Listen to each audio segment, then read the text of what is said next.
Hey, this is Teddy, and you are listening to the Horror Squad podcast.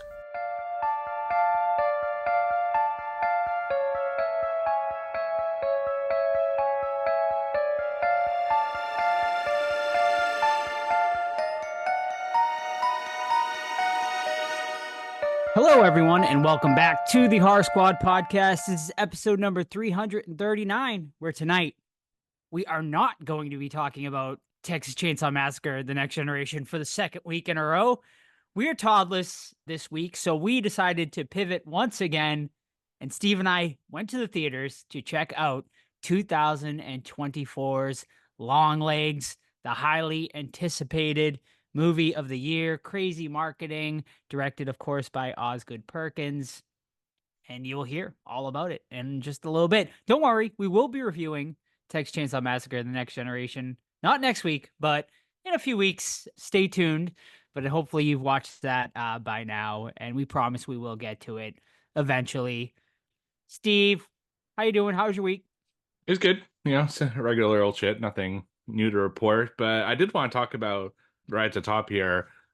So I'm not going to talk about Long Legs, obviously, because we're doing that as a review. But there were a lot of good trailers during Long Legs. I saw Long Legs and also Maxine the week before, and horror's looking pretty good. And like, I'm not going to name like the ones that we all know about. Like Beetlejuice, Terrifier 3, all that kind of stuff. But there are four that I saw that I heard about two of them. Two of them I never heard about at all, and I just wanted to kind of mention them. The first one I had heard about, but I had not watched the trailer, and that's M. Night Shyamalan's Trap, which looks interesting, honestly. Josh Hartnett basically plays a dad. He brings his girl to a concert, it looks like kind of a Taylor Swift type concert. And all of a sudden he realizes that like the FBI and stuff are barricading the building, and he finds out through a guy at a concession stand, which makes no sense, but apparently he knows everything, that they're like setting a trap for this serial killer, and that's why they're kind of barricading his whole place. And turns out he's the serial killer, so I guess the movie's about him trying to escape from that situation, and it looks good. Shyamalan's like hit and miss, in my opinion, but pretty psyched about that one. Have you seen that one, Joe? I did. I got it actually for right before Long Legs, and I agree. It looks really interesting, really fun. It definitely has like a different vibe, I feel like, than most other Shyamalan Mhm. movies. But I'm down for it. I really like Josh Hartnett. I like to see he's having a bit of a resurgence here, and yeah, I'm down for it. I'm interested to see what the twist is gonna be. Yeah, I'm excited. Yeah. The other one I had heard about, which the first time I watched the trailer, is Cuckoo, which is the next Neon film release, which is the same company that made or that distributed Long Legs.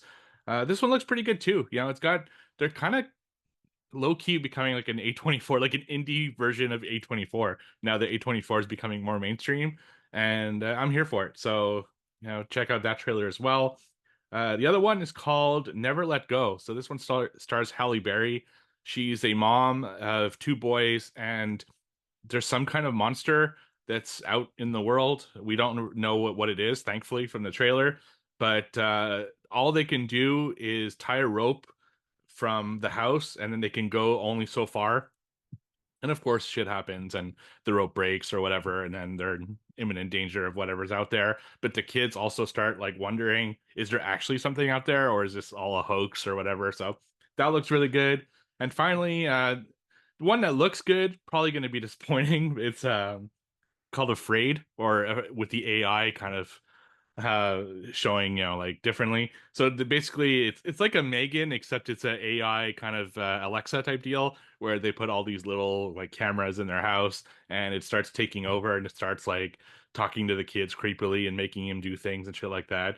I think it's probably going to be a disappointment, but I like John Cho. I like the star of the film, and it's interesting enough for me to check it out. So yeah, check out those four. So that's Trap, Never Let Go, Afraid, and Cuckoo. Yeah, I would say Cuckoo is definitely high on my radar right now as far as like anticipation goes. I feel like that's the next one, especially like Neon. Like you said, Neon's really been killing it lately with their horror titles. So I'm excited to see what they do with that one. Afraid I did get Afraid too. I don't think that one's gonna be very good at all. Is that a Blumhouse It venture? is, yeah. All right, yeah. Yeah, I mean, it looks like a Blumhouse venture you're too, right? right, yeah. I mean, they made that movie. They made a child's version of that movie with Disney back in like the '90s called Smart House that Mm, starred Katie Seagal. right. Very similar vibe to that. But yeah, I do like John Cho. I remember we all like kind of looked at ourselves in the theater because I took my parents to see Longlegs too, and the four of us were just kind of like on that one. Right. Um, but I will say, as far as other trailers I got that you didn't mention that looked really good, there's one called Strange Darling, that looks really interesting. I would say it's more probably, I mean, they have it listed on IMDb as a horror thriller dark romance, but it stars Kyle Gallner, and basically it's about like a one night stand like gone wrong essentially, where I think he's like a serial killer or something like that. It looks like really good, really dark. That one looks super interesting. After seeing, I hadn't heard anything about that, but after watching the trailer, it's definitely on my radar now. And I can't remember if I mentioned this last week when we talked about the Maxine stuff, but I definitely mentioned it on the Discord. But last week when we went and saw Maxine, there's a movie coming out called Heretic with Hugh Grant that looks really phenomenal. And I am super excited. I would say that one right now is like probably my most anticipated currently non like mainstream horror that's coming out. So definitely check that one out as well for those of you who maybe haven't seen that trailer. All right, before we head into horror news, Steve, I know we got movie club as well coming up here in a couple weeks. We do. So next week, the reason we're not doing Texas Chainsaw Next Generation is because it's going to be Shark Week, and in honor of that, we had a vote for Movie Club as well, and the winner of that was The Reef, which was actually one of the choices for us to review, but it didn't win. So The Reef is what we're going to watch on the Movie Club. It's next Friday, so the day that the Shark Week episode releases at 9 p.m. Eastern. All you have to do is join our Discord, and we'll send you a Teams link, and you can watch the movie with us and have commentary. It's always a lot of fun. Awesome. So yeah, please join us every single month, Movie Club, over on the Discord. Alrighty, Steve. We ready to spill a little tea? Let's do it. Oh, you want the tea? I'm sorry. We don't serve tea. Nope. Instead, you get a cup of Joe. And now here's Joe with the news. Alrighty. Thank you so much, Chuck. And here you go, folks. Here it is, your cup of Joe for the week. Let's start off, of course, with sort of the somber news. Most people, I'm sure, have heard by now. We unfortunately lost Shelley Duvall this past week. Of course, the star of one of the greatest horror movies of all time, The Shining, where she played Wendy Torrance. She was 75 years old. From what I read, she died from complications due to diabetes. Yeah, I mean, it's a shame. Shelley, unfortunately, the last part of her life definitely struggled with a lot of things, and it was really sad to see. But she leaves a just amazing legacy in Hollywood, and she'll be very missed. And Steve and I was fortunate enough actually to see her final movie. We received a screener for I think it was Salem Horror Fest a couple years ago. The movie still has yet to be released, but I'm sure now that Shelley has passed, they will really be pushing to get that movie out since it was her final role. And I gotta say, she still had it. I mean, she was definitely the best part of that movie, I think, and her acting chops were still there. So I hope that eventually does make it out so people can see that she still had it, even with her struggles she had later in life. Yeah, I completely agree. That's the Forest Hills. Even interviewed the director for that episode, and yeah, unfortunately, he went back to the drawing board on that movie. It didn't get a great reception, but he felt that it could be better. So there's hopefully he's just taking his time with it and putting out a different movie. I'll admit the movie not great, but she was surprisingly like really good. Like she It hasn't was. lost her step in acting, which was really like crazy. And we said it back then, and yeah, it's really a shame that she passed away. Just out of curiosity, Joe, outside of The Shining, what's the first thing you think of when you think Shelley Duvall? For me, Popeye olive oil. I think Mm. probably that's probably most people's, I think. But I know you were like a fan of, there was like a Canadian, she did like a Canadian, was it Canadian like television puppet show or something like that? But for Yeah. me, surprisingly, it's Suburban Commando, which Okay, is a yeah. Hulk Hogan Hulk film, Hogan, yeah. and has the Undertaker like as a bad guy in it, which is so fucking weird. But yeah, that's the first thing I thought of. But yeah, Popeye, of course, is definitely a classic too. So Mhm. All right. Well, we will definitely all miss Shelley Duvall. And I just saw actually the Stanley Hotel, of course, most famous from The Shining, has resurrected a shrine to Shelley where people can come and pay their respects and leave flowers, which is really nice of them to do that as well. And let's just do like a quick little moment of silence for Shelley right now before we move into our next segment. Alrighty, next bit of horror news here. Let's start off with probably the biggest news that's come out within the last few weeks, and that is Sam Raimi is returning to the horror genre. Now, I know some people might say he kind of returned with Doctor Strange. Is that right? Is that right, Steve? yeah, yeah, the Would you? I didn't. multiverse of madness. I never watched it. I know some people said it was sort of horror. I mean, there there's a huge horror element to it, definitely. I wouldn't call it a horror film, but as far as Marvel films go, it was pretty much as far into horror as they've gone since like Blade, so it was nice to see, Okay. but I wouldn't go out and say, hey, let's watch a cool horror movie called Doctor Right. Strange. Well, he is officially returning now to the horror genre with a new, what they are calling horror thriller by the name, a film called Send Help. It will be distributed through 20th Century Studios. Now, here's where I find this a little interesting. They're already saying like he's back and stuff. However, Deadline is reporting although it's not yet officially greenlighted by the studio, so I don't know how they're on saying that he's coming back if it hasn't officially been greenlighted, but I'm assuming there must be some sort of deal in place. They are describing it as a quote unquote two-hander horror thriller, whatever that means, set on an island. The story is said to fall somewhere between Rob Reiner's Misery and Robert Zemeckis's Castaway. So That's interesting. quite the mix. Yeah, Yeah. piques my interest a little bit right there. The screenplay was written by Damian Shannon and Mark Swift, who, interestingly enough, wrote Freddy vs. Jason and the Friday the 13th, 2009 remake. So there you have it. So you definitely have some horror people writing this script. And that's all we have right now. So once again, Sam Raimi returning, movie called Send Help. He hasn't directed a horror movie, right, since Drag Me to Hell, right? So I it's think so. been, I think that's the last one. yeah, so it's been like 15 years. So yeah, there you have it, folks. Finally, Sam Raimi coming back to the horror genre. All right, next bit of news here is this one actually I'm bringing up because a listener, and don't forget, like we've always said, if you ever have horror news you would like us to discuss, all you could do is just send it to us through email, DM, and we actually had a listener DM this story to us just the other day. And the headline for this one is Disneyland removing one of its scariest set pieces for sensitivity? So Disney, of course, they are a family-friendly park. And, they've been trying to modernize and quote unquote be more sensitive to consumers. And apparently they are taking aim at the Haunted Mansion now at Disneyland in Anaheim, California. This does not have anything to do with Disney World in Florida currently, but if they are doing this at Disneyland in California, they might be going after the Florida one as well.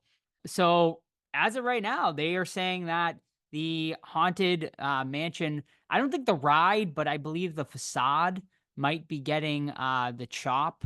They were talking about potentially removing the facade Did of they? the iconic Haunted Mansion dark ride. Yeah, I mean, I didn't hear that at all. I'm like, wow, really? yeah. I mean, so rumors have been circulating that they're going to be refurbishing the ride and that they are going to be removing some of the darker elements of the ride, as well as perhaps changing the whole exterior of the ride as well, from what I am reading here. So I guess, Steve, you being the biggest sort of haunted mansion person I know, do you think this is trying to appease everyone or trying to desensitize, or I don't know the right way to phrase this, but yeah, I mean, I don't know. What do you think about this whole sort of story? Well, first, I don't think they're going to change the facade. Okay. I know this article is very like speculative. It's not like actual facts. If they do change the facade, I don't think it'll be a drastic change. I think they might modernize it in the sense that maybe you'll see a ghost peeking out the window or something like that. You know, just kind of modernize the front. They've done that to multiple attractions over the years, just making things more lights, more things like that. So I'm not too worried about the facade so much. As far as the inside of the haunted mansion, I think it's going to be the same thing. It's going to be a lot of modernization. You know, technology changes, and you can't rely on the same tricks that you did in '70s. You know, when the ride opened. So, I mean, Madame Leota is a great example. You know, the first time I went to Disney, Madame Leota was just on the table, and it was like a basically a mannequin head in there. But now over the time, it became like a digital head, and then the digital head started flying, and it just they modernized with the times. The one thing I heard that they might actually do, though, as far as removing content, is at the beginning of the ride, you go into an elevator, even though it's not really an elevator in Florida, it is in California.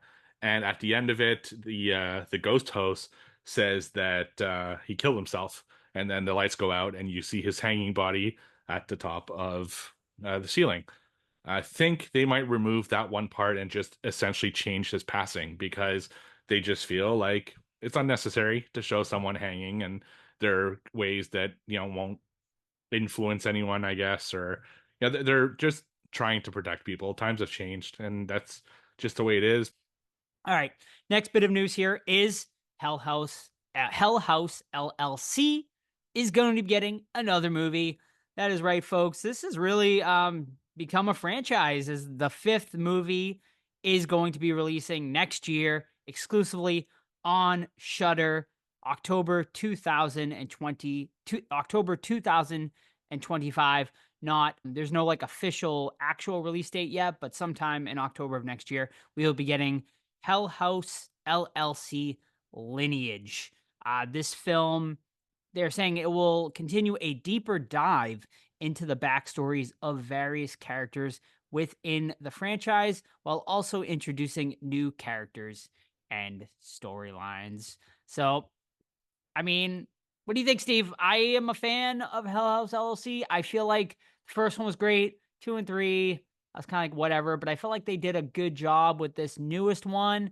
And I think like them sort of like what they do with Carmichael Manor, just sort of getting away from that original storyline and kind of introducing new things is the right way to go. And it seems like they're going to kind of do that with this one as well. But yeah, I don't know, are you excited? Are you excited? Like, are you just like, like, all right, fifth movie. Do we really need more Hell House LLCs? Yeah. Honestly, I loved the first and second. Did not like the third so much. Fourth was okay. Nothing great. I'll watch number 5, especially since it's on Shudder. But excited, I think that's a strong word. I'm not. It's not one I'm like particularly looking forward to. It's one that it'll pop up at some point, and I'll be like, oh, cool. I'll watch this. So yeah, I don't know. It depends what they do with it, I guess.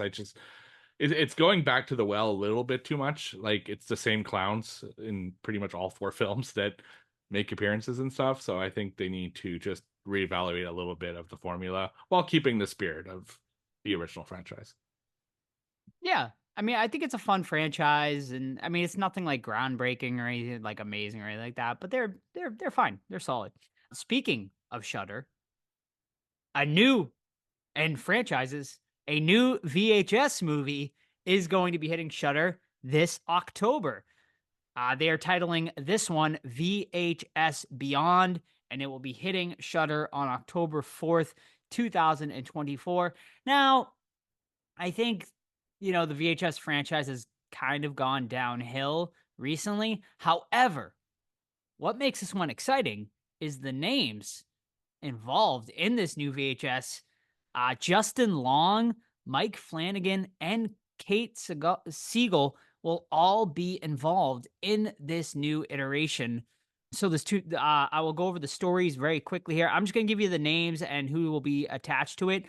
So we're going to have Stork, directed by Jordan Downey. That name sounds really familiar, Steve. I don't know if you can Google that real quick, but that name, I feel like that's a director we have definitely seen something for. Also, we are going to have Fur Babies. This one will be written by Justin Long and Christian Long. So that one should be pretty interesting. Also, Live and Let Dive, directed by Justin Martinez. Dream Girl, directed by Virat Pal. Stowaway, directed by Kate Siegel, and of course, written by Mike Flanagan, a husband and wife duo.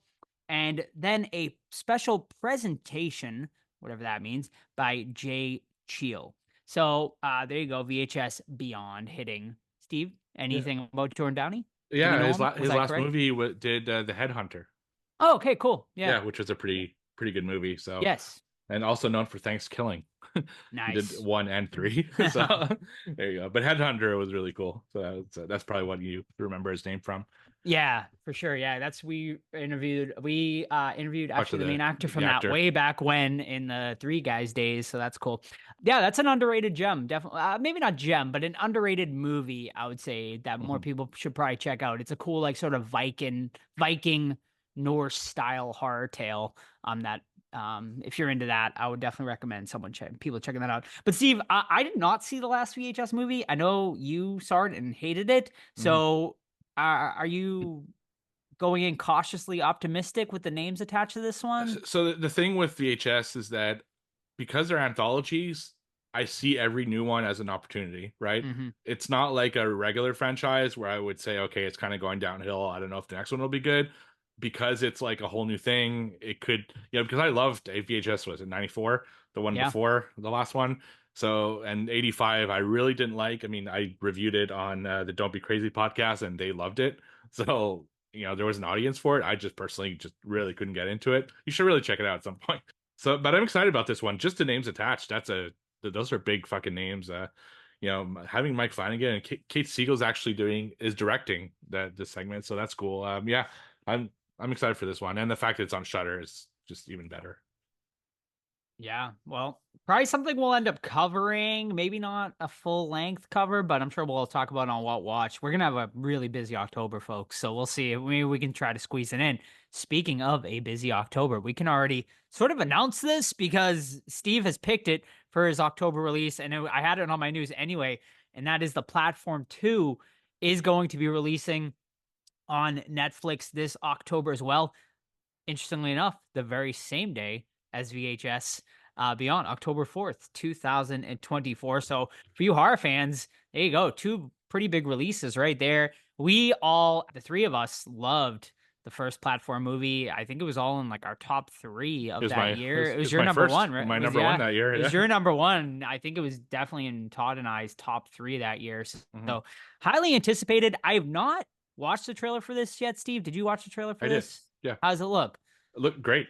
It looks like they're taking the concept of the platform and doing more with it, and the great thing about the trailer is it doesn't show too much. It's really like quick shots of the movie without really any context. So I'm looking forward to it. Awesome. And that is something we are definitely going to be reviewing this October, since we covered the first Platform movie. We all loved it. And actually, one of my favorite discussions we've ever had is the platform. Like we really went deep into like nuances and theories, and it was a really fucking good discussion. Yeah, I just don't know. I just don't know if they can capture that same like lightning in a bottle twice with it. Like I felt like it was a really unique story, and I feel like it's gonna be tough to top it with this second one. But I'm excited. I think it once again, a great concept for a movie, and we'll see what they can do with a sequel. It should be pretty interesting. And yeah, that's it for horror news this week, ladies and gentlemen. Thank you. All right, Steve, let's get into it. What you been watching this week? All right. Well, first I have, admitting that you have a problem is the first step to recovery. And one of the big problems that I'll admit that I have is I am a completionist. if I watch something on Letterboxd and I see that my completion of that series is not is like besmirched because of a new title, regardless of how I feel that series, I'm gonna watch that title just so I can have my little completion check mark. And this is really falls into that category. So I watched 2024's Barbie and Kendra Crash Joe Bob's Drive-In Jamboree. Barbie and Kendra, if you've been listening to a podcast for a long time, you know I have a hate-hate relationship with that fucking series. We actually, I think, did we review Corona Zombies as like a main feature one episode I think we did, because it was like during during you know, COVID? obviously the COVID Corona shit, and I think there was like literally nothing new coming out, so I think we did cover it. Yeah, and we had Charles Band on that episode, I think. That's right. So Yeah. so it was worth it to get to talk to Charles Band. But they continued that series. This is now the fourth film in the series, ladies and gentlemen. After Corona Zombies is the first. Barbie and Kendra do something to the Tiger King in the second one. They go to Area 51 in the third one, and now they're going to Joe Bob Briggs Drive-In Jamboree. Now, I'll admit I was slightly more enthusiastic about this one, just because I was curious how the Joe Bob's Drive-In Jamboree would kind of figure into it. So the story, basically, if you haven't watched the other films in this, so Barbie and Kendra are these two kind of ditzy characters, and they go to Joe Bob's drive-in because they have a crush on Joe Bob and they want to marry him because they see him as someone who's powerful and has great wealth and knowledge. So they go there and they face some unsavory characters, such as Felissa Rose playing a villain, and they meet other like random fucking cameos from porn stars, from pro wrestlers, a couple horror people. It's a fucking wild time. But shout out to our friends at Nightmare Toys, who also feature in this, which is actually pretty cool. Actually, one of the highlights of the film, if you ask me. But the majority of the film, for those who don't know, is they basically take other movies and dub over them with like comedy. So they pick like these fucking random ass movies and just make the stupidest storylines. And that's really kind of the majority of the film. Now, interestingly enough, for this one, just coming full circle, one of the two movies that they do parody is Satan, which was just reviewed by Joe and Todd last episode because it was my punishment pick for them, which is crazy to think. Like, I didn't even know people would ever talk about that movie anywhere, let alone in a movie I would watch. So, as expected, this movie is absolute fucking trash. It's awful. Even if you're a fan of Joe Bob and Darcy and all that stuff and the Jamboree, they really don't show them all that much. Like, disappointingly, they're in the fucking title and they barely like get Joe Bob in there, and it doesn't look all that invested into being in this film.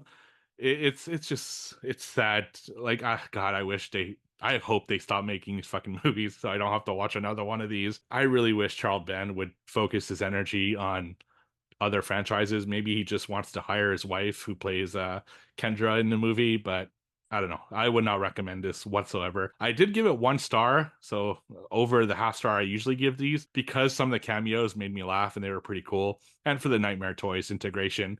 So that's Barbie and Kendra Crash Joe Bob's Drive-In Jamboree 2024 film over on Tubi. Excellent. Well, thank you for that, Steve. Always just doing God's work, watching all these trash movies.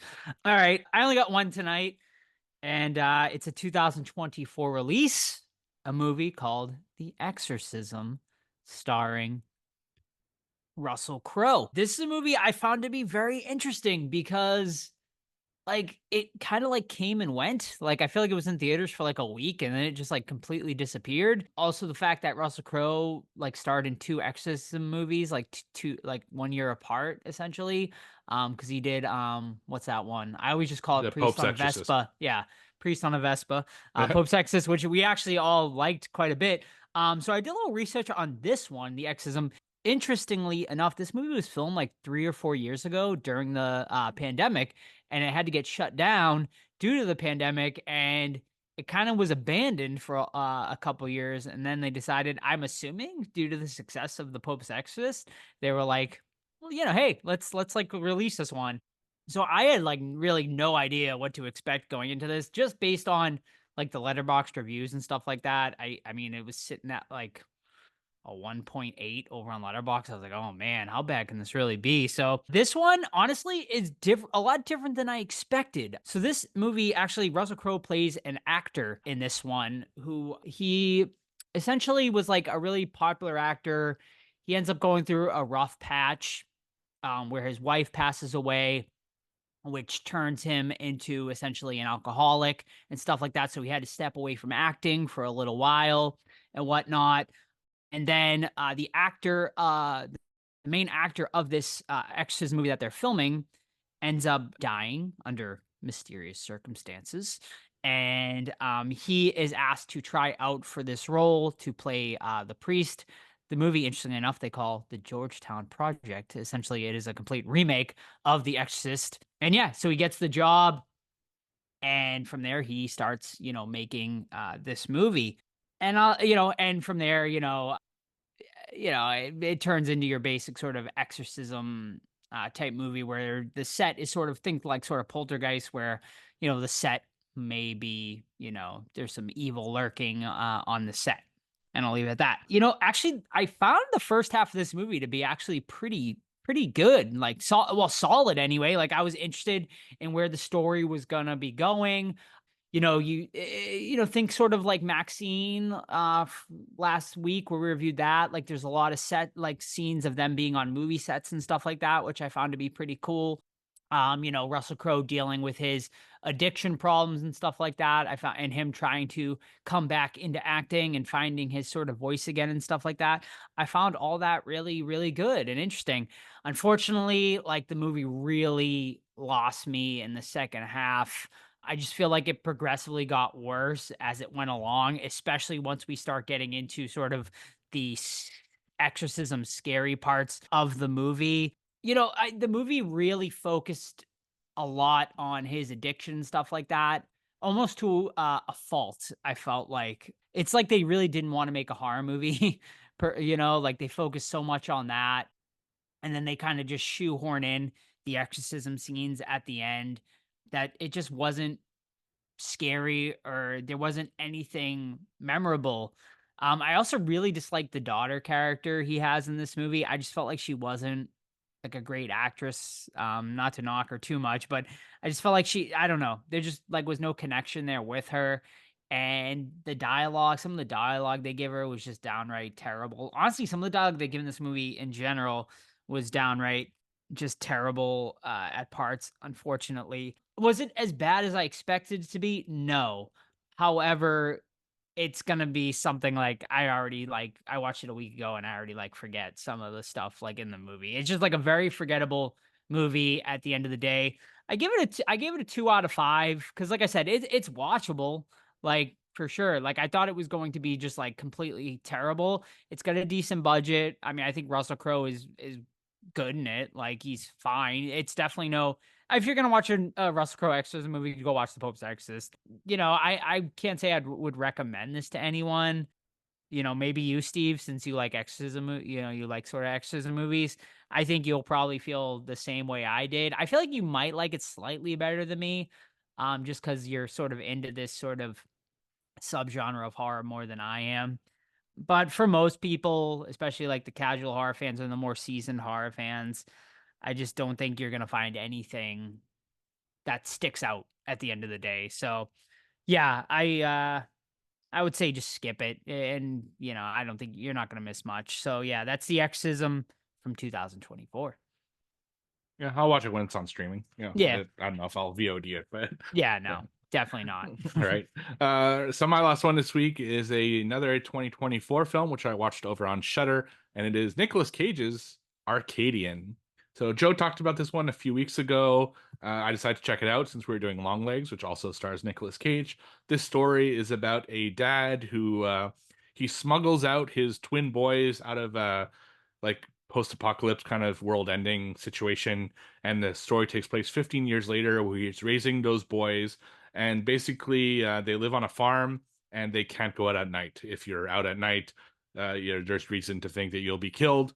They board up the house and everything like that every night, and it's kind of hide out and stuff. So of course, through a series of events, one of the kids gets stuck outside at night, which leads Nicolas Cage to have to go after him. And then you start learning about kind of the monsters that are out there. And it becomes kind of a survival adventure trying to procure certain things because one of the characters gets injured and just kind of living through this whole situation. So I'm trying to be vague because it is still fairly new. I didn't quite know what to expect other than what Joe had said, which he said he had liked it. And I agree. I actually really, really like this one, like a lot more than I expected. It has is like the characters were all good. You know, Nicolas Cage is good. I mean, doesn't do anything special in this one. He's not in it so much because of a situation within the film. But when he was there, I thought he was pretty good. The kids were good. There's a really good pace. Like I was never bored with this film. Every time there's kind of a lull, it like immediately picks up with something new. They kept doing like kind of new things with the monsters and everything, so that was cool. And I gotta say, I absolutely loved the monsters from this movie. I thought they were really creepy and interesting looking. They do something that was really like outside the norm, which I thought was really cool. I will admit the CGI at times not great, but it's fine. You know, it didn't like distract from the movie too much. The stuff that they're doing required a lot of movement, so it would be hard to get CGI like that really well. But I thoroughly enjoyed it. I really did. You know, I have a few nitpicks. Like I thought some stuff at the end was a little cheesy, and they could have maybe explained a little bit of what happened, kind of to get into this situation. But also having that not explained is like kind of added to the mystery of the whole movie and stuff like that. It's so my overall feelings about the movie is it's not overly unique. It's not overly memorable either. It's not one that's like going to linger with me for a long time. But I had a really fun time watching it this one time, and I would recommend people at least check it out. So that's Arcadian 2024 film I watch over on Shutter, and I get 4 out of 5 stars. Excellent. Excellent. Yeah, I really enjoyed that one too. I think more people should definitely check it out. It's definitely one that kind of came and went. Got a very limited release in theaters, I remember. Steve, Yeah, are you it's going like to see 2 weeks. Right, yeah. Are you going to see Twisters? Are you going to go see it? I don't Or- know. Like, there's so Yeah. much going on, in my life that going to Right. the movies that often is difficult. So I might take it this weekend off and see two Mhm. sisters because I'm going to see Deadpool the week after. So Ah, yeah. I'll probably watch it when it comes out streaming in 2 weeks or whatever. I feel you. The way it is. What about you? Yeah, I definitely won't have time. I don't think this weekend, but maybe next week. I feel like it's one that you should see in theaters, though. Like I feel Yeah. like it'd be a great theater experience. So, and it's playing in IMAX, so I kind of want to go see it. I think it'd be a cool one to see in IMAX. We'll see. I really don't think it's gonna be that good, though. I don't. I mean, I don't know. I'm kind of based on all the trailers I've been watching and everything. We'll see. I don't know if there's been any early like reviews or anything for it, but. Not really yet. I Yeah, actually no. got the chance to see it last Thursday in an advanced screening, but I got invited to something else, and Oh, I felt bad about not saying yes to the other thing, yeah. so I ended up not going to see it. But Mm. yeah, I think it'll be fine. I don't think it'll be like a amazing movie or anything, but I just hope it doesn't like it looks good because Twister looked good, even though it was made in the late 90s, like 96, I think. It Mhm. still like holds up to this day with the majority of the effects and stuff. So Yeah, we'll see how it is. we will. We will see. All right. Bit of a tangent there or whatever. A sidewinder for you guys. Before we get into let's do it, our main event of the evening, 2024's Longlegs, directed by Oz Perkins, starring Alicia Witt, Blair Underwood, Nicolas Cage, and Micah Monroe. Plot: in pursuit of a serial killer, an FBI agent uncovers a series of occult clues that she must solve to end his terrifying killing spree. Now, Steve, I know you're not Todd, I'm not. and Todd does give the best of the best He does. plot synopses, but I'm going to put you on the spot here, and let's see if you can top our good friend Todd here by giving us a plot synopsis of Longlegs. Top? No. You're all getting sloppy seconds this week. So the movie kicks off as Micah Monroe is an FBI agent, and she's put on a basically put on a case with everyone else, it seems, from that from that office to go door to door and start knocking to find a like a serial killer or a killer that's in a certain neighborhood. And she like just goes on the street and she just looks at the houses and she basically points out a house and says, yeah, killer's in there. And the other FBI agent's like, how do you know? It's like, I don't know. I just feel it. He's in there. So he's like, all right, whatever. We'll go knock on that door. So he does, and he gets shot in the head. And then, they nab that killer. So right after that, the FBI puts her through a series of like psychic tests, essentially, to like kind of assess, does she have some kind of weird psychic power or something? And because of her results, she's put on a long-standing case trying to find a killer who calls himself Longlegs. So this killer has an interesting history where he basically makes families kill themselves. So he makes like dads kill his family and then himself, but he's never actually seen on any of the crime scenes. There's no evidence as he's actually physically in any of these crime scenes, but he leaves a letter that he signs in a code for every crime scene that he's in, which basically identifies the fact that he's part of this case. So the story kind of unfolds as her character, Agent Lee Harker, is trying to figure out the deal with Longlegs, only to find out later in the film that she has a personal involvement with this character, and it involves more than just her. So that's kind of the gist of Longlegs. So, Joe, how do you feel about this movie? Oof, man.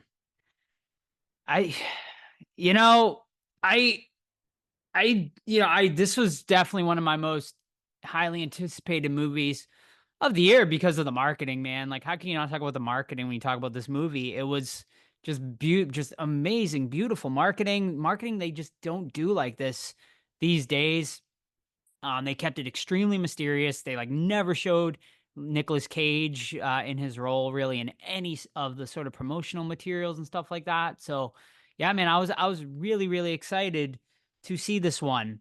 So, yeah, I mean, we went, saw it, and I came out like I liked it, man. I liked it a lot, but I do have a lot of issues with it. Like it's like sort of like it reminds me a lot of like Maxine last week, where I'm like, I really, really liked it. However, I have a lot of issues with it at the same time. However, like the further I've gotten away from it, like I'm really like appreciate how sort of unique and sort of different it was in a lot of ways. However, I can't look past some of these like stuff that we're going to get into, especially I think in the third act.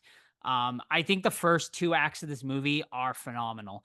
I think they're fantastic. It's a slow burn, man. Like at the end of the day, like you're either going to go with it or you're not. Like a lot of people, I don't think are going to have patience for this type of movie, right? It's very, like you said, like A24-esque, where it's a very, very slow mover. I think the intro was great. It's really unsettling and, starts you off on the path of knowing that, oh, this is going to be sort of like disturbing in parts. I will say I never found it overly disturbing though. Like I wanted it to go even darker than it did.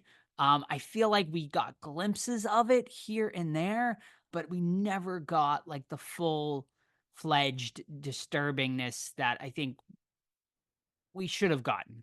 So that is one of my problems with it.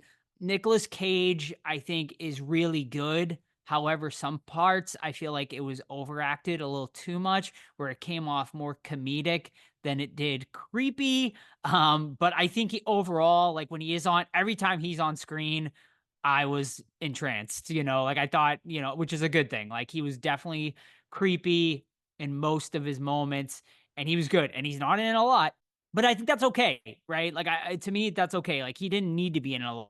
Just like, and I know a lot of people have compared this to Silence of the Lambs and Seven and stuff like that. And you didn't get John Doe and Anthony Hannibal Lecter a lot in those movies either. So I think, an overdose on him might have been too much. I think he was just enough in here. Micah Monroe, is really good in this as well. Sort of playing her. You can really feel like she like the sort of like, you could tell, like, she was sort of fucked up and sort of, like, and we get into that with, like, her childhood and stuff like that, like, and, how sort of, like, fucked up bringing she had with her mother and stuff like that, which we'll go into. I'm kinda, like, going into a lot of stuff here before we get into too deep of a dive here. But, yeah, so overall, first 2/3 of the movie, great.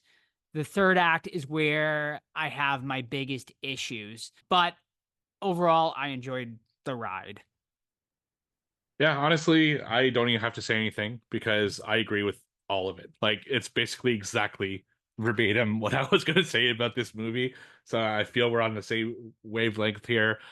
Yeah, the first thing I'll say is the acting is incredible in this movie. Michael Monroe as Lee Harker, very, very good. She actually reminded me of just a character in Stephen King novels, or also in a few like movies and TV series called Holly Gibney, and she reminded me a lot of that character. So Holly Gibney is also like an investigator who's like very good at attention to detail. And in that series, I think she's on the spectrum, and I kind of felt the same way about Lee Harker. I thought it would be more along those lines than it was any type of like psychic ability. It's just really she's so good at processing detail that she can kind of assess a place and then say, okay, killer's probably in there because she sees things that when interpret the same way. So I think that would have been better. But going back to the performances, so Nicolas Cage is the one that's the most interesting and the most talked about, obviously, because he does play someone that's very different, and his character is very creepy. But I wondered, I was watching it, should it have been given to another lesser known actor? And the reason I say that is I could still see Nicolas Cageisms in him, which distracted me from the movie because that character inherently is creepy. He does some really creepy, weird shit. But like you said, there are certain scenes where I'm like, fuck, that's just Nicolas Cage playing this character. Yeah, he Like, goes full Cage a couple he times, does, and it's exactly. like He it's goes too comes Cage, it comes off comedic. Yeah, Yeah. You never go full Cage, yeah, right. It's basically what it came down to. And it was distracting. And I was kind of bummed out by that because it shouldn't be, and that's he should have been a little like he of course he needs to play up kind of just how like unhinged his character is, but he needs to also tone it down, I think, a little bit to really portray that character in a more interesting way. So that was one of my big issues with it. Something else that I really loved about it is just the aesthetic. The way that he sets up his shots, the way that he lingers on things for longer than most movies would. For example, there's a scene where Lee Harker is talking to her mother on a payphone at the FBI office, and there's kind of a faraway shot of like the camera is showing her at the payphone, and he never cuts. It's like basically one long scene, and other directors would have just made multiple cuts, like a close up of the phone, further, But there's something that made it seem more personal by keeping that one kind of cut going, and I really like his style of directing, and it really showed in this. Like it's not like there were fancy colors or anything like that like some other people do. It was just really kind of focused, and I truly applaud his kind of directing in all this. As far as the marketing goes, I agree. The marketing for this, fucking amazing. Just absolutely. I was more excited for this than I have been for a lot of horror movies, and I didn't know anything about it before the last movie club, actually, when they fucking showed a trailer for it every 10 minutes because it was Tubi and there's commercials, and Longlegs was the commercial for every fucking break there was. But it did one thing that really fucking annoys me, and that's they called it the scariest film in a decade. If you call your film the scariest thing, I have high expectations, and this was not scary. There were some scary scenes in it. Like there's this fucking nun that like is haunting my dreams, where she's got like this veil on, his yellow eyes, really creepy. But the movie itself was not that scary. It wasn't like a scary movie, It was like it was deep and it was dark, but scary. I don't know. Yeah, I don't think it was scary. It was more like dread, right? Like there was definitely like a sense of dread throughout. Like definitely like I saw other people say it was sort of like felt like you were watching like a cursed film, which I don't know if I would totally agree with that, but I definitely felt like the sort of dread and like I it's something like I can't wait to rewatch because I feel like at times thought I saw stuff in the background and I'm like, did I see is there stuff there or am I just thinking there's stuff sort of stuff there? Because obviously this is like a satanic movie. Longlegs is, I guess, like a member of some sort of satanic cult, which we'll get into because I feel like that's stuff that should have been explored more. Like I feel like they really they focus so much on sort of the police investigative stuff in the first two thirds, and I feel like they needed to develop more of this sort of satanic cult storyline, which I feel like was a bit of a I wouldn't say like a complete ball drop, and pun intended, in the third act, but yeah, I just feel like it needed a little more exploration. Also, did you get Tiny Tim vibes from Nicolas Cage? Because I felt like he looked A little bit. exactly like Tiny It's the Tim. hair, I think. Yeah. Yeah. Like I saw some people comparing him to Marilyn Manson too, but for me it was more like Tiny Tim. But yeah, what did you think of? I really liked the camera shots of the in the opening scene, and I think we get it again in the third act where you get a very small camera. He almost goes like a quarter screen, Yeah. and then it slowly expands to the full screen, which I thought was really cool and really unique. It's something I don't see too often. I did really love those. I know you kind of talked about his camera shots and stuff like that, but I do think this is definitely like yeah, I mean, you just like, yeah, I mean, the way he filmed this, the way, great direction. Like it's technically this movie to me damn near perfect. Like I think the technical aspects of this whole movie is just great. Yeah, I really like that as well. And the reason I like that is so, my obviously I'm in my 40s. My parents were kind of brought up in the 60s and 70s, and in any photo album I have of my family in the 60s, 70s, early 80s, I have those pictures, where it's kind of a square as opposed to what we're more used to now, like more rectangular shaped pictures, and they're a little faded, they're a little like brown because the exposure wasn't great. And every time he showed the past, like which was I would believe would be the 70s, just judging by your age, it it was almost like those pictures. So it really kind of gave us an idea of okay, this is happening in the 70s, whereas the rest of the movie happens in the 90s. So yeah, it was brilliant all the way through. And also I got to give a credit to the sound design on this movie, like the way that it made certain scenes scarier than they should have been. Especially when Longlegs was on screen. There were some really cool sound cues that kind of were freaky. Particularly the one that really kind of got me is the first time we see Longlegs in the very first sequence where they're taking a Polaroid of him, and he kind of just gets down to her level, and then it cuts, and it did this sound, and like, yeah, that was brilliant. Yeah, no, agreed. That intro is great. And so I kind of want to talk about the intro because like I, I I like as much as I love that intro, do you think it killed the twist I guess we end up getting? Like I feel like it basically like just like how we had the issue last week where the intro basically gives away sort of the reveal. I feel like this once again sort of gives away the reveal. Like maybe like 15, 20 minutes later, I'm like, oh, okay, she's the young girl from the intro of that movie. And it kind of to me like killed sort of that mystery almost instantly. Like, do you think they were trying to keep that a mystery or like are we supposed to know? I feel like you're supposed like I don't know if you're supposed to know so quickly, like, but I feel like it was pretty obvious. Yeah, I don't know if they're trying to tell you that it was her, or they were trying to make it look like she's one of the many girls whose family Right. like eventually like this is one of the many victims of Longlegs. He first approaches her and then somehow convinces her family to kill each other. And yeah. So I wasn't sure, but to me it was pretty obvious that there was going to be some kind of deep connection between the two, and that was the connection.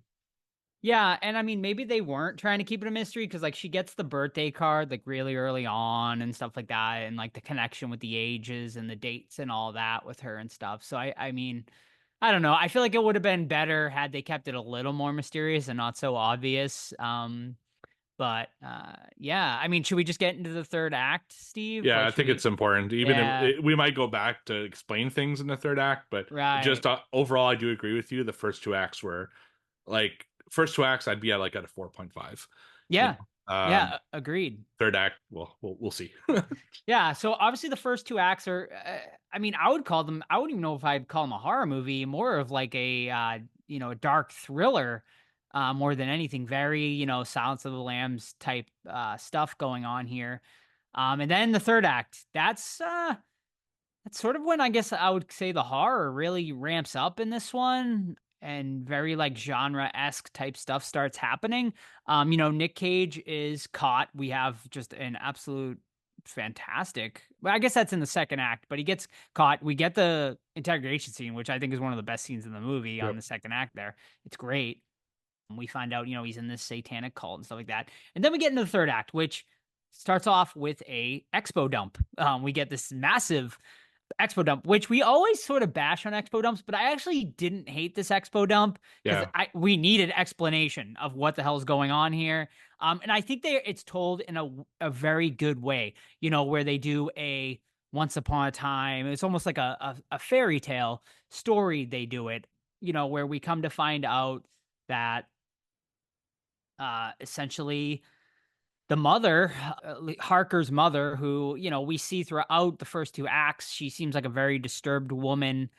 She's almost like a hoarder. The house just seems to be a mess. She definitely seems to be dealing with some sort of mental illness, whatnot.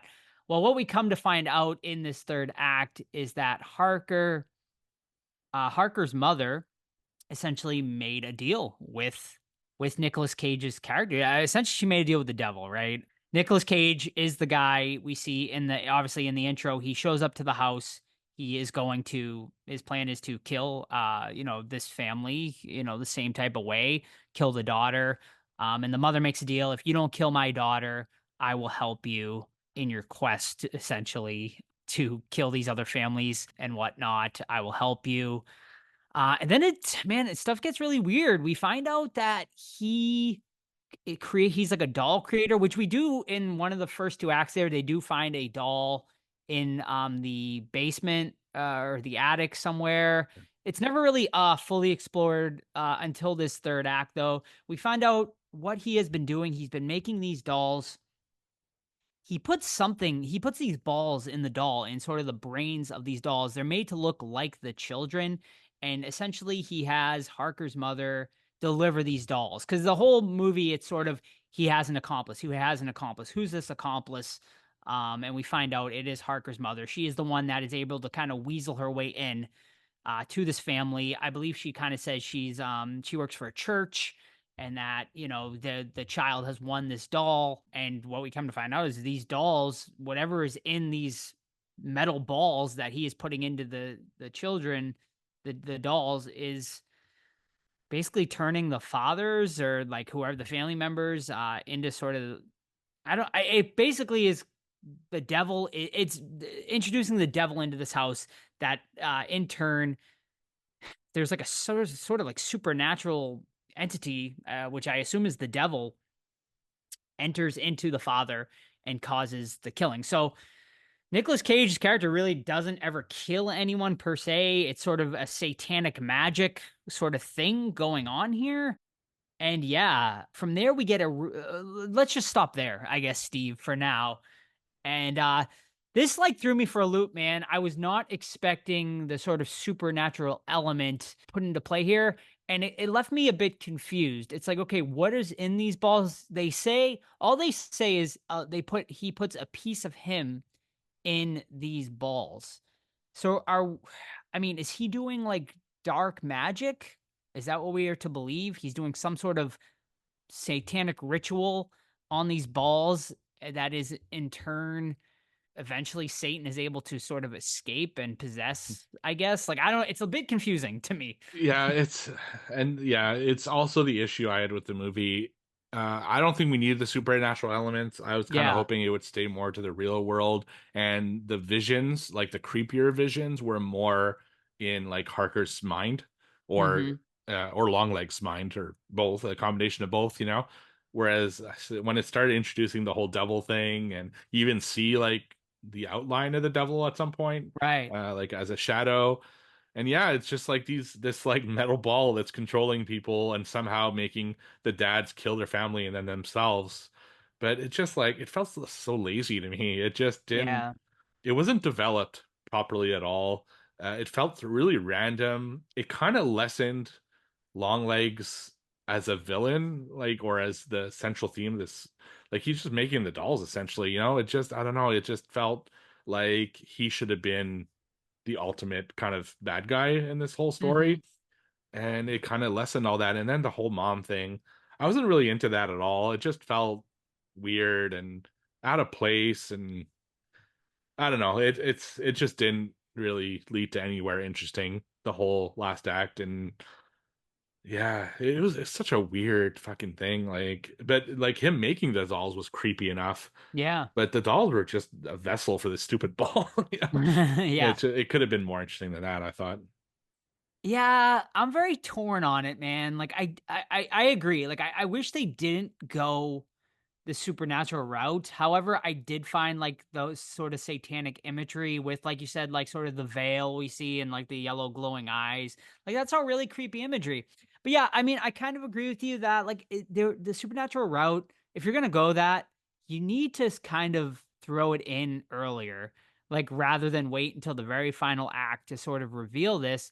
And it just wasn't fleshed out enough. It wasn't explored enough that when it's finally introduced, because it's, at the very end of the second act, right? Like she sees the doll, right? And the doll, like Harker as a little girl, and I think she shoots it in the head, right? And Yeah. Harker shoots it in the head, and it causes her to collapse and sort of like it's like almost like she shot herself in the head.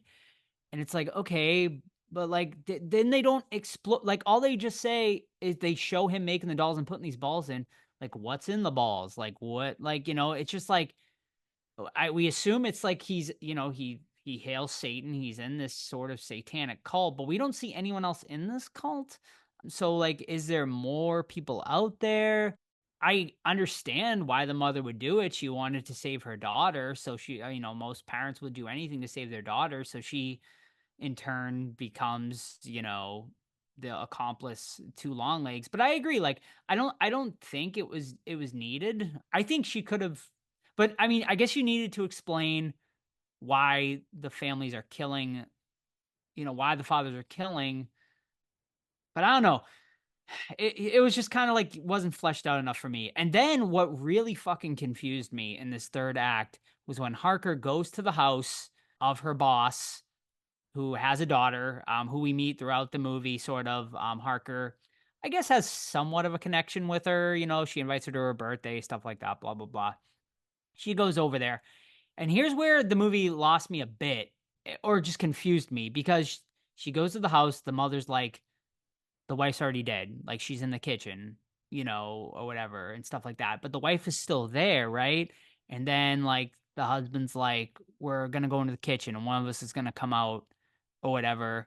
But and it's like, well, what is like, is like, what's happening there? Is she like in a dream sequence? And it started like putting me down this rabbit hole of, okay, like, did she like die when she shot herself in the head as a doll there? And this is sort of this like she's sort of in a hellscape type thing, or like I don't know. What did you think of that whole sort of scene there? And like, and then obviously she tries to shoot the doll at the end, and it just keeps clicking. Is that like Longlegs like final laugh of like he's like like I don't like it was that whole ending was very confusing to me. Yeah, I completely agree. It was filmed weird too. Like you said, it wasn't as straightforward as you would think. The doll possesses the chief of the FBI there, and he kills his family. No, it had like Yeah. such a weird undertone to it. And yeah, she tries to shoot the doll's head off, but that doesn't work. So she has to shoot her mom in the head, which seems to save the girl, I guess, kind of. But she does kill the dad before he kills his daughter too. So. Um, yeah, I don't know. The whole sequence just felt But why first. wouldn't So why wouldn't she stop them before they go to begin. in Yeah, to the kitchen? right, Like, you know what? The mother's saying she's already dead or whatever, but then like they still go into the kitchen and he right. kills her again or something like that. Like that's where it's real. And like if she's like, okay, well, if she's not dead yet, like why wouldn't she shoot the Right. her boss or whatever? Like that's why like my whole thing is like, well, what the fuck really was happening at that end? Was the devil already in like control and like she couldn't do anything? Yeah, I Like, think so. Yeah, I think yeah, the ball was already like kind of controlling her by this point yeah, to do whatever she wanted. But I also thought it was too obvious of an ending at the same time that this was all going to lead to that family. Like sure. as soon as he's like, "Oh, I need to bring you to my home," I was Hmm. like, "Oh, here we go. This is I know exactly where this is going." And then it's her birthday. It's like, well, of course it's her birthday. 14th is coming up probably, so Right, right. I don't know. I was kind of let down by the end. On top of just the whole supernatural thing, which I thought was unneeded for this story. Hmm. Um, yeah, I was. It hurt the movie significantly for me, unfortunately, and it's just too bad. Yeah.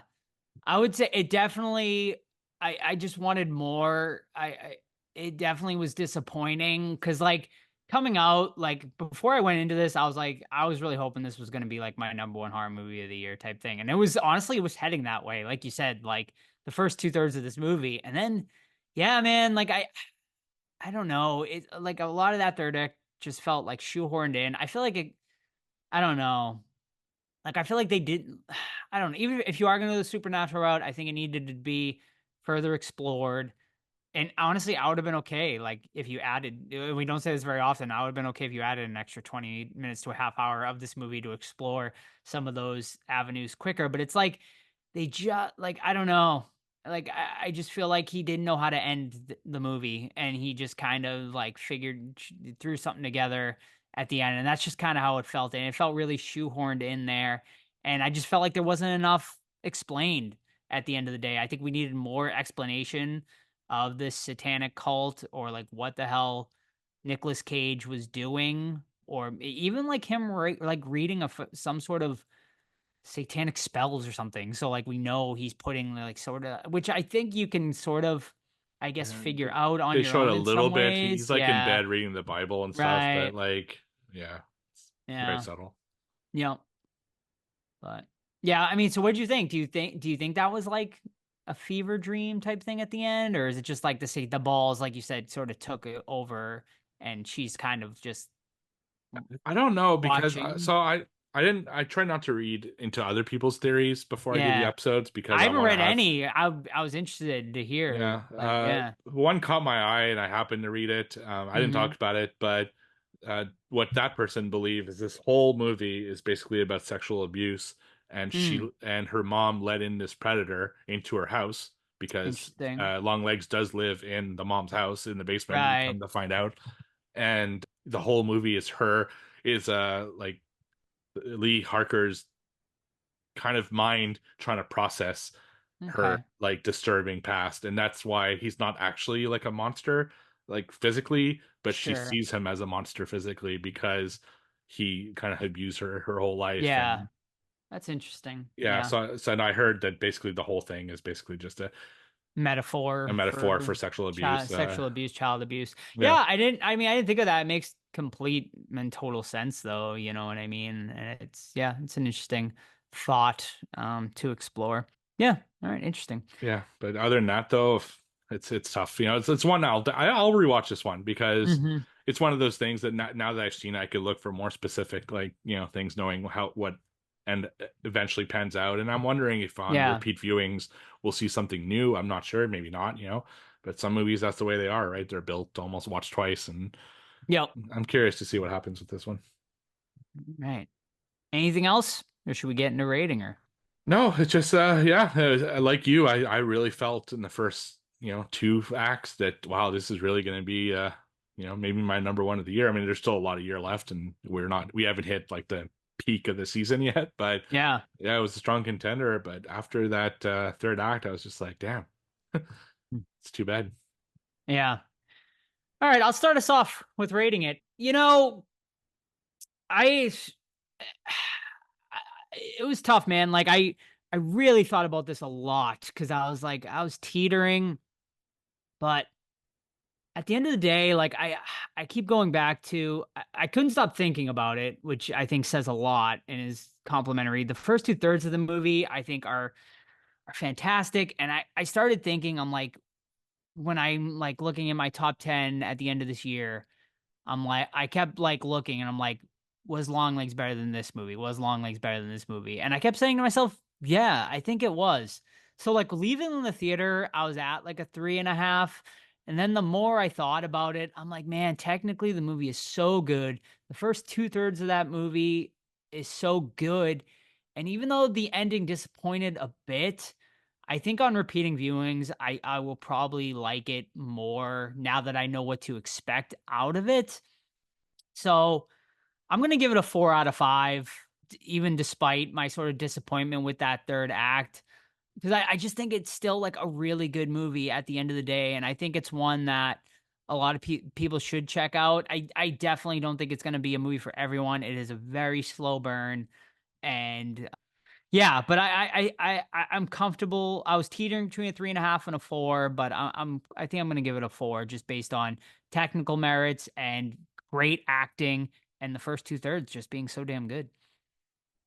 Yeah, and I'm exactly there with you. I was also closer to a 3.5 when I came out of the theater, but it's like the same way I felt about Hereditary, I guess, Yeah. where I didn't love it when I saw it in theaters, but fuck, I thought about Hmm. that stupid movie for like days Yeah. afterwards, and slowly like crept up in my rating as Mm-hmm. time went on. And then and then I looked at Arcadian, which was another Nicolas Cage movie I watched the same day as Longlegs, and I'm like, Arcadian, I really had a lot of fun watching, and I gave it a 4 out of 5. Mm-hmm. Longlegs, you know, is gonna have like I'm gonna think about Longlegs way longer because, like you Right. said, technical merit, and there's a lot of really interesting things in it. And in the long run, I think Longlegs is going to be a better movie, even though I Yeah. had more fun watching Arcadian. So I also Agreed, give it a man. 4 out of 5 right now. I might rewatch it. I might revisit it before the end of the year, but right Same. now, Yeah. I'm excited to rewatch it, me too. honestly. Yeah. I also want to mention I had a popcorn, and right before the movie started, I had a kernel that got stuck in my Oh teeth. no. And the entire time I was trying to get it out of my teeth while watching it. And I felt like that distracted me a bit while watching the movie. So, yeah. That's And then, funny. yeah, it was fucking terrible. It was awful. I was thinking about the whole time, but All right. yeah. I know that feeling. We all do. I'm sure everyone who watches movies and Right. eats popcorn is like, But yeah, I mean, I will say like this movie obviously was getting like massively positive reviews, but I feel like once like it actually hit the masses, it became very divisive yeah. quickly. I'd seen a lot, but currently over on Letterbox, it is sitting very high at a 3.6 out of 5 over on Letterbox, which is pretty damn good for a horror movie. Mhm. So, and then I would say most of the people I've seen, like all my friends anyway, have given it very high reviews. I've seen some 5s. I've No. seen some 5 out of 5s from people. I definitely don't think it's that good, but it's good. I think in time this will be a movie a lot of people will hold in high Yeah, regard, though, I agree. like as the years pass. And I think that's definitely something to consider as well. So would you say your favorite Osgood Perkins movie, I guess Yeah, I now? would. Yeah. Absolutely. Yeah, I would. I would say I so. didn't love his other stuff. Like Blackcoat's Yeah. Daughter, I gave it 2 out of 5. Yeah. Gretel and Hansel, or Hansel, I forget which one he did. That I didn't love that one either. So yeah, this is Yeah. definitely. But I love his style. Like even the movies I Yeah. didn't like, stylistically, they were great. It's just Yep. story wise, I wasn't a big fan of. So, but he's improving. So Yes. And we get a small little I don't even know if I call it a cameo because she is in it for a decent important scenes, but Kiernan Shipka is in this as well, mhm. who Yep, gives a really good performance as sort of a girl who survived Longlegs and but it's kind of in a mental institution now, right. stuff like that. So it's pretty interesting. And yeah, man, I mean, people are really praising Cage on his performance in this one and stuff, and Mhm. yeah, it was a good one. So yeah, it was a good discussion. I mean, I don't. What do you think about Todd? Do you think Todd's gonna like this No, one? You don't think he's gonna? it's not his I type. don't. Like Yeah, yeah, I, I I think he'll give it a 3, maybe a maybe. 2.5, but probably a 3. Yeah, yeah. I was kind of thinking that too. And Sam really enjoyed it as Good. well. I think my parents were kind of. I actually took my parents to see this one. Yeah. And they were kind of like meh on it. My mom's a big horror fan, so but they kind of felt the same. Like the third act was kind of, and then my dad just said it was weird. It's not for everyone, that's for sure. No, It's not a mainstream horror like definitely not. it's just more for the hardcore horror fan, I would think. Absolutely. All right. That's going to be it, folks. We hope you enjoyed our review. I'm glad we reviewed this one. Me too. Yeah. And I can't wait to hear what Todd has to say about it when he finally does go and see it. But all right, that's going to be it for this week's episode. We hope you enjoyed our review of Longlegs. Next week, what do we got, Steve? Texas Chainsaw Massacre: The Next Generation. No, I'm kidding. We're actually not doing it next week for sure this time. No, it's actually Shark Week, which I'm really looking forward to. We put up votes on all our social medias for a high budget shark movie and a low budget shark movie. I don't know. I've been on a streak for the last few years. Both my picks got picked this time. So for high budget, we're going to be watching Under Paris, which is very thematical because they're doing the Olympics like a couple weeks after. Mhm. And for low budget, we're doing Ghost Shark, which I know nothing about. I thought, why not? Was that your pick? It was my Todd? pick. Yeah. That was your No, pick? yeah, Okay. I got both picks this time. Mhm. I was kind of Nice. rooting for the other two.